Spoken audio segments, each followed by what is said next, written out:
mahusay ang pagkalap at pagsisinog ng ebidensya, lumalaki ang tsansang matagpuan ang kainang aming sinisiyasat. Kaya nga, sa bawat kainang matututukan ng aming kamera ay dadaling kayo ng biyaheng food trip ni Boss Bill. Isa na namang parisan ang sinubaybayan ng aming team dito sa lugar ng Jesus Street, Pandacan, Manila, kung saan nasabi sa amin ng aming informante na naghahain daw ng napakasarap at napakamurang Pares Mami. Dito lang yan sa Kamangyan Pares. Halina't tunghayan at samahan kami upang tikman ang sinasabing patok na parisan dito sa lugar ng Pandacan. Inyong pakatutukan ang mga susunod pang tagpo. Sa pagpapatuloy, gabi na nang bumuo ang aming team ng isang operasyon patungo sa lugar ng Pandacan upang manmanan ang nasabing Kamangyan Pares. At nang marating namin ang lugar ay agad kami dumiretso sa ikalawang branch nito na matatagpuan lamang sa Labores Street, Pandacan, Manila. Ngunit bigo kaming madatnan ng aming pakay, kaya naman tumulak na ang aming team sa nauna nilang branch dun sa lugar ng Jesus Street, Pandacan, Manila. At pagdating namin sa naturang establishmento ay tumambad sa amin ang napakaraming tao. At ayon nga sa aming informante, ganitong oras nag-uumpisang dumagsa ang mga tao dito. Subaybayan ang mga susunod pang tagpo. Ayan mga boss, kita nyo nag-uumpisa ng dagsay ng mga parokyano tong Kamangyan Pares. Dahil talagang napakasarap daw ng pares dito. Tapos ito lang yung paresan na nakita ko dito sa na merong soup number 5 na siniserve. So mamaya tatry natin yan mga boss. At nang makakuha nga ng sapat na ebidensya ang aming team, ay agad na rin kaming umorder ng isang pares upang ito'y tikman at malaman kung talaga nga bang patok ito at bakit nga ba ito binabalik-balikan ng mga tao. Inyong pakatutukan.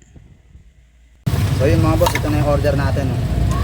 Beef pares. Ayun, grabe mga boss, napakarami ng laman. So titikman na natin boss kung patok tong beef pares dito sa Kamangyan.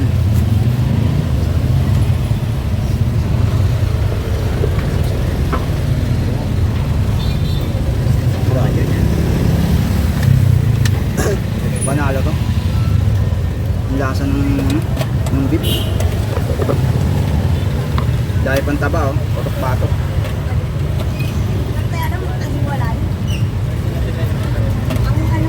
Sarap boss, grabe. Try naman natin sa may kanin. Sabihin mo sila ribs, sir. May ribs siya sila rin.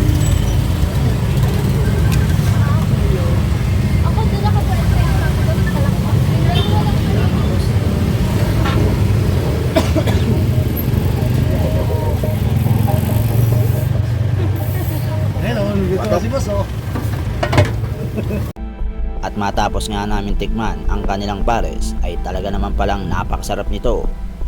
Sa halagang 60 pesos lang ay matitikman nyo na ang kanilang napakarami at napakasarap na pares. At bago nga lisanin ng aming team ang naturang lugar ay binigyan na rin namin ng pagkakataon ang naturang may-ari upang imbitahan ang kanilang mga parokyano, ngunit tumanggi itong humarap sa camera. Hello mga Kamangyan, ini-invite ko kayo kumain dito sa Kamangyan Pares, dito lang sa Jesus Pandacan. Nag-open kami ng 3 PM hanggang 12 PM. Po kayo dito sa Paresan, masarap po dito. Yan, dito lang po siya sa Pandacan, sa may Isla Street.